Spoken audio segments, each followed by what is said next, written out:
The Russian failure in World War One. By the mid of 1915, Russia was affected by the impact of the war at most. Food and fuels were in short, casualties were increasing, and the inflation was mounting. Strikes arose among the low-paid factory workers. Because of the First World War, Russia's failure. በአንደኛው የዓለም ጦርነት ላይ ሳተፈችው ያለችው ራሻ በ1915 አጋማሽ ላይ በአንደኛው የዓለም ጦርነት ምክንያት ከፍተኛ የሆነ ጉዳት ወይንም ደግሞ ተጽዕኖ ከደረሰባቸው የጦርነት አገራት ግንባር ቀደሟ ነች። ራሻ ላይ በዚህ ጦርነት ምክንያት ከደረሱባት ኢምፓክቶች ወይንም ደግሞ ጉዳቶች የተከተሉትን ማየት ይቻላል። ፉድ ኤንድ ፊውል ዌር ኢን ሾርት፣ ምግብና ነዳጅ ከፍተኛ ደረጃ እጥረት ገጥሟታል። ካዡዋሊቲስ ዌር ኢንክሪዚንግ፣ የጦርነቱ ጉዳት ወይንም ቁስለኞች ቁጥር በከፍተኛ ደረጃ እየጨመረ ነው። ኢንፍሌሽን ዋዝ ማውንቲንግ፣ የኑሮ ውድነት በከፍተኛ ደረጃ እየጨመረ ነው። ኢንፍሌሽን ዋዝ ማውንቲንግ ስትራይክስ አሮዝ አሞንግ ሎው ፔይድ ፋክተሪ ወርከርስ፣ አነስተኛ ደሞዝ የሚከፈላቸው የፋብሪካ ሰራተኞች የስራ ማቆም አድማ በተደጋጋሚ ያደርጋሉ፣ እየጨመረ ነው የመጣው። ፔዘንትስ who want reform of land ownership were restless፣ እንዲሁም የመሬት ለውጥና የመሬት ባለቤትነትን የሚፈልጉ ገበሬዎች እረፍት የሌላቸው ናቸው። ገበሬዎቹ እረፍት የላቸውም ሲባል እንቅስቃሴ እያደረጉና መሬት ለማግኘት መንግስት ላይ አመጽ የማንሳት እንቅስቃሴ ውስጥ ናቸው ማለታችን ነው። heavy loss during the war፣ ከፍተኛ የሆነ ጉዳት በጦርነቱም እያስተናገደች ነው ራሻ። this strengthened the thought that the Tsar Nicholas II was unfit to rule፣ እነዚህ ነገሮች አንድ ላይ ተደማምረው የራሻው ዛር ኒኮላስ ሰከንድ የማስተዳደር አቅሙን ጥያቄ ምልክት ውስጥ አስገብቶታል።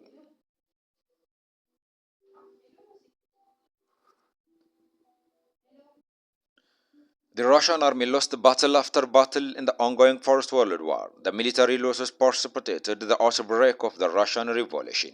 በአንደኛው የዓለም ጦርነት ላይ ራሻ ከጦርነት ወደ ጦርነት ሽንፈትን ማስተናገድ ጀመረች። ይህም የራሻን አብዮት እንደሚመጣ የሚተነብይ ሆነ።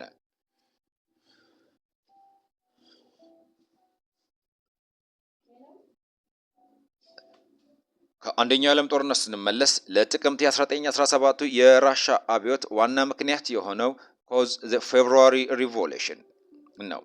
የ1917 የየካቲት አብዮት ለ1917 የጥቅምት አብዮት ምክንያት ሆኖ ይወሰዳል።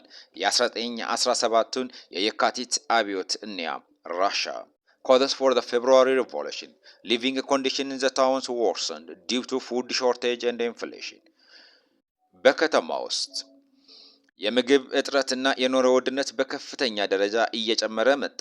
የካቲት 1917 ራሻ ሴንት ፒተርስበርግ ወርከርስ፣ በቅዱስ ፒተርስበርግ ከተማ የሚገኙ ሰራተኞች went on strike and riots became common፣ የስራ ማቆም አድማ ያደረጉ፣ አመጾች የተለመዱ ሆኑ።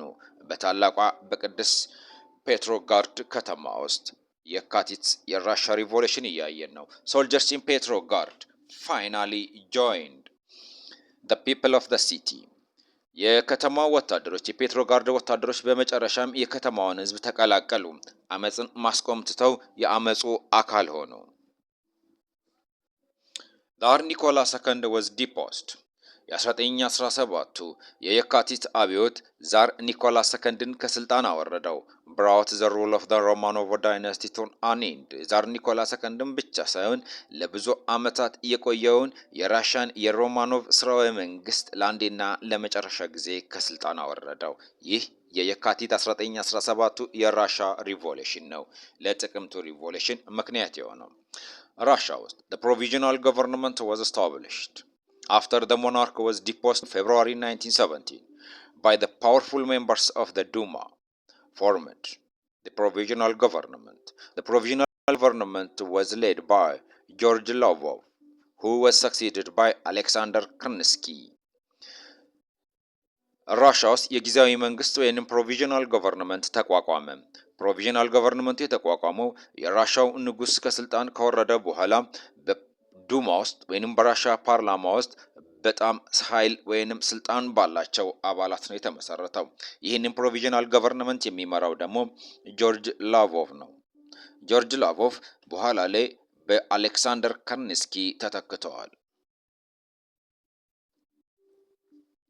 In 1970 provisional government of Russia የ1917ቱ የራሻ ጊዜያዊ መንግስት failed to meet the people's demand. It was unable to mitigate the food shortage and bring the war to an end. As a result, it lost support among the general public.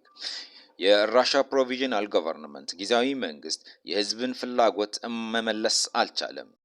በተለይ ደግሞ የምግብ እጥረቱንና ጦርነቱን ማስቆም የማይቻለው ሆነ። በዚህም ምክንያት የህዝብ ያለውን ድጋፍ አጣ። The Soviets. Soviet means council or coordinating bodies. In the meantime, peasant workers and soldiers in Petrograd came together and formed Soviets. Soviets ማለት council or coordinating body የሚያቀናጅ ወይንም ኮሚቴ ማለት ነው። ሶቪየት አመጾች ጊዜያዊ መንግስት በተመሰረተበት ሰዓት ራሻ ውስጥ peasant workers and soldiers ገበሬዎች፣ ሰራተኞችና ወታደሮች ፔትሮግራድ ውስጥ ተሰብስበው ሶቪየትን መሰረቱ። የሚያቀናጃቸው ኮሚቴ ማለት ነው። coordinating body የሚለውን ሶቪየት መሰረቱ። Lenin led the Bolsheviks, recently returned from exile, saw to dissolution of their incompetent provisional government. As a result, the provisional government lost popular support. ሌላ ራሻ ውስጥ ካሉ የፖለቲካ ፓርቲዎች አክራሪ ማርክሲስት የሆነው የቦልሼቪክ ፓርቲ መሪ ቭላዲሚር ኢሊች ኡሊያኖቭ ወይንም ቭላዲሚር ሌኒን በቅርብ ከስደት ወደ አገሩ ተመልሶ ገባ። ሌኒን ራሻ ከገባ በኋላ ብቃት የሌለው ይህ ጊዜያዊ መንግስት መፍረስ አለበት አለ። ይህም ጊዜያዊ መንግስቱ ከቦልሼቪኮችና ከኮሙኒስቶች ያገኘ የነበረውን ህዝባዊ ድጋፍ አሳጣው። The Bolshevik held a popular slogan, all power to the Soviets and peace, land and bread. These are the very popular slogan of the Soviets, which win the heart of the Russian people. ሌኒን ወደ ሀገር ከተመለሰ በኋላ ቦልሼቪኮች በሌኒን እየተመሩ በህዝብ ተወዳጅ የሆኑ ሁለት መፈክራቸውን አብዝተው ማሰማት ጀመሩ። የመጀመሪያው የቦልሼቪኮች መፈክር all power to the Soviet፣ ሁሉም ስልጣን ለሶቪየት ይገባል የሚል ነው። ስልጣን ሁሉ ለሶቪየት የሚል መፈክራቸውን አሰሙ። ሁለተኛው peace, land and bread፣ ሰላም፣ መሬትና ዳቦ። ይህ ራሻ ውስጥ በጣም ትልቁ የአብዮት ጥያቄ ነው። ይሄንን ደግሞ እንመልሰዋለን፣ ይሄንን የምንፈልገው አሉ ቦልሼቪኮች። እናም ቦልሼቪኮች ከፍተኛ የሆነ ህዝባዊ ድጋፍ አገኙበት። The Bolshevik won popular support because of their slogan and their organizing skill. እናም በእነዚህ መፈክራቸውና በማደራጀት ብቃታቸው የተነሳ ቦልሼቪኮች ከፍተኛ የሆነ ህዝባዊ ድጋፍን አገኙ፣ ተቸራቸው። The commander-in-chief of the Russian army, General Kornilov, attempted a military takeover in September 1970, but his attempt was failed. የራሻ የጦር ኃይሎች ጠቅላይ ኤታማዦር ሹም የነበረው ጀነራል ኮርኒሎቭ መስከረም 1917 ዓመተ ምህረት ወታደራዊ መፈንቅለ መንግስት ሞከረ። ሙከራው ግን አልተሳካም ነበር። የኮርኒሎቭ ሙከራ the Bolshevik strengthened their hold in Petrograd and Moscow, helped the Bolshevik የሙከራው ያለመሳካቱ ደግሞ ቦልሼቪኮችን እጅግ ረዳቸው። ለምን ቢባል የፕሮቪዥናል መንግስት ትኩረቱን በሙሉ ወደ ጀነራሉ አዞረ። መፈንቅለ መንግስት የሚካሄደው ሙከራ ለማክሸፍ በሚጣጣርበት ሰዓት ቦልሼቪኮች በሞስኮና ፔትሮግራድ ያላቸውን አቋም የበለጠ አጠናከሩት። the Soviets were strong፣ ሶቪየታቸውንም በጣም ጠንካራ አደረጉት። ስለዚህ the Kornilov failure helped the ቦልሼቪኮችን ረዳቸው ማለት ነው። the February revolution in Petrograd የየካቲት 1917 revolution አብዮት በፔትሮግራድ spontaneous protest movement involving huge masses of the people broke out. The event was characterized by a massive strike of workers and a demonstration, the use of arms and the police to stop demonstration, and the occupation of the State Duma in Petrograd. እናም የ1917 የየካቲት አብዮት ፔትሮግራድ ላይ spontaneous protest movement ቅስፈታዊ የሆነ የተቃውሞ እንቅስቃሴ ነው። involve huge masses of people broke out በጣም ግዙፍ የሆነ ህዝባዊ ተቃውሞ ነው የተቀሰቀሰው። The event was characterized by የካቲት 1917 የፔትሮጋርድ አብዮት የሚታየው ወይንም የነበረው ባህሪ ማሲቭ ስትራይክ ኦፍ ወርከርስ ኤንድ ዲሞንስትሬሽን ግዙፍ የሰራተኞች የሥራ ማቆም አድማና ሰልፍ ነበረ። The use of the army and the police to stop demonstration አመጹን ለማስቆም ወታደሮችንና ፖሊሶችን መጠቀምም ታይቶ ነበር። And the occupation of the state Duma in Petrograd እና የስቴት ዱማ ፔትሮጋርድንም የማያስታይበት ነበረ። ይህ የ1917ቱ የየካቲት የራሻ አብዮት መገለጫዎች ናቸው። The period between February and October 1970 was characterized by a dual power political structure representing the provisional government and the Bolsheviks of the Petrograd Soviet led by popular insurrection. በራሻ ውስጥ ከ1917 ከየካቲት ወር አንስቶ እስከ ጥቅምት ባለው በሁለቱ አብዮቶች መሃል ላይ ዱዋል ፓወር ፖለቲካል ስትራክቸር ይታይ ነበረ። ሪፕሬዘንቲንግ ዘ ፕሮቪዥናል ገቨርንመንት ሌላው የፕሮቪዥናል ገቨርንመንትን ሪፕሬዘንት የሚያደርገው ነበር ማለት ነው። The October 1970 revolution የጥቅምት የ1917 አብዮት The Bolsheviks of the Petrograd Soviet led a popular insurrection beginning on 25 October in 1970 የፔትሮጋርድ ቦልሾቪኮች አመጽ ቀስቅሰው ፔትሮጋርድ ላይ አመጻቸውን መምራት ጀመሩ።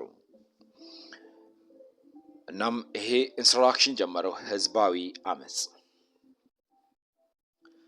The October 1970 revolution the headquarters of the provisional government fell into the hands of the Bolshevik within 10 days የቦልሼቪኮቹ በዋናው የፕሮቪዥናል ገቨርንመንት መቀመጫ በሆነችው ላይ አመጻቸውን ለ10 ቀን አካሄዱና በ10ኛው ቀን the provisional government came to an end provisional governmenትን አወረዱት።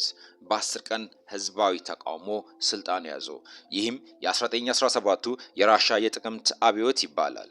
ስለዚህ በራሻ 1917ቱ የጥቅምት አብዮት ቦልሼቪኮቹ 10 ቀን ያካሄዱት ሰላማዊ ሰልፍ በ10ኛው ቀኑ የጊዜያዊ መንግስት አስተዳደር ዋና መቀመጫን በመቆጣጠር ጊዜያዊ መንግስቱን ከስልጣን አወረዱ።